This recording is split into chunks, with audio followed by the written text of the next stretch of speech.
పోలీసుల్ని ఎంతసేపు కూడా వాళ్ళ రెడ్ బుక్ రాజ్యాంగం అమలు మీద దృష్టి పెట్టేట్టుగా చేస్తున్నారు తప్ప వాళ్ళకి స్వేచ్ఛ ఇవ్వట్లేదు.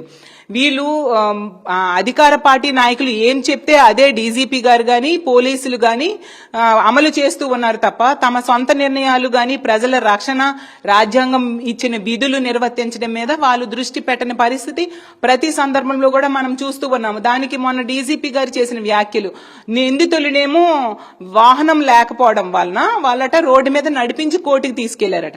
మన ప్రజాస్వామ్య దేశంలో ఉన్నామా రాక్షస రాజ్యంలో ఉన్నామా? అంటే మా పార్టీ కార్యకర్తలు అయితే వాళ్ళకి వాహనాలు పనిచేయవు, వాళ్ళు నడిపించి నడి రోడ్డు మీద నడిపించి తీసుకెళ్తారా? అసలు ఇలాంటి రాక్షస రాజ్యంలో ఉన్నాం. పోలీసుల్ని తమ విధులు నిర్వర్తించకుండా చేయడం వలన ఈ రోజు కేంద్ర హోంశాఖ నివేదికలో 36వ స్థానానికి దిగజారిపోయింది మన రాష్ట్రం అని తెలియజేస్తూ ఉన్నాను. ఓకే, ఎలాంటి పరిస్థితుల్లో మీ వైఎస్ఆర్ కాంగ్రెస్ పార్టీ ఏం చేయబోతుంది? నెక్స్ట్ 2026 సంవత్సరంలో ఏమైనా కొత్తగా ప్రణాళికలు ఏమన్నా పెట్టుకున్నారా?